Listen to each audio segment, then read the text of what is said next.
नमस्कार. तुम्ही जर प्रेग्नन्सी ट्राय करत असाल आणि तुम्हाला बाळ राहत नसेल तर हा व्हिडिओ आहे खास तुमच्यासाठी.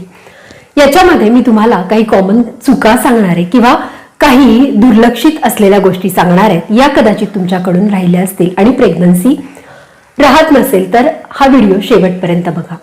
आणि हा व्हिडिओ स्त्री आणि पुरुषांसाठी दोघांसाठीही कॉमन आहे. पहिली गोष्ट तुमचा आहार अतिशय संतुलित असणं गरजेचं आहे.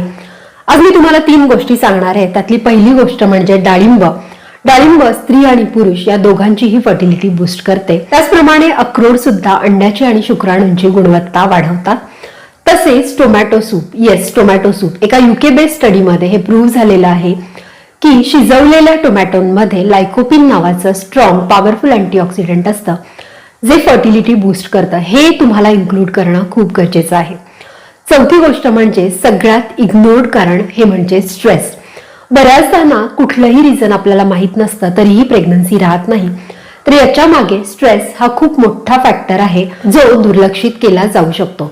म्हणूनच जर तुम्हाला प्रेग्नन्सी राहत नसेल, कुठलंही कारण नसेल किंवा असेलही तरी देखील दररोज फक्त 5 मिनिटं ध्यानधारणा करणं म्हणजे मेडिटेशन करणं हे खूप गरजेचं आहे. त्यामुळे संप्रेरक आपली संतुलित होतात, हार्मोनल बॅलन्स होतो, ऑक्सिडेटिव्ह स्ट्रेस आपला कमी होतो आणि आपल्याला इनडायरेक्टली प्रेग्नन्सी राहायला मदत होते.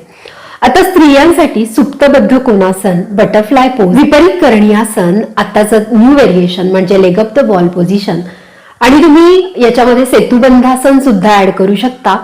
त्याचप्रमाणे सूर्यनमस्कार स्त्री आणि पुरुष दोघांचीही फर्टिलिटी त्याचबरोबर लवचिकता वाढवण्यासाठी देखील खूप गरजेचे आहे. आपल्याकडे ना वंध्यत्वाला एक दोष म्हणून समाजाकडून बघितलं जातं आणि हा दोष ट्रीटमेंटनेच निवारण केला जाऊ शकतो अशी आपली आणि समाजाची ही टेंडन्सी आता झालेली आहे. कारण वंध्यत्वाचं प्रमाणही तितकंच वाढलंय आणि ट्रीटमेंट घेणाऱ्यांचंही प्रमाण तितकंच वाढलेलं आहे.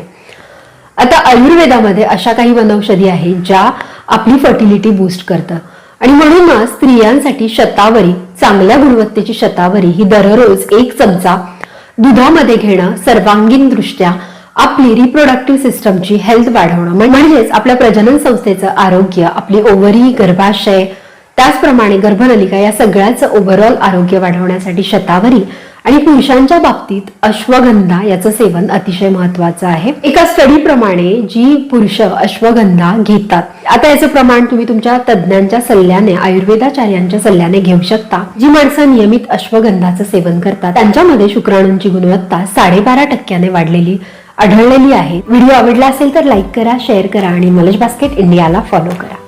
थँक्यू.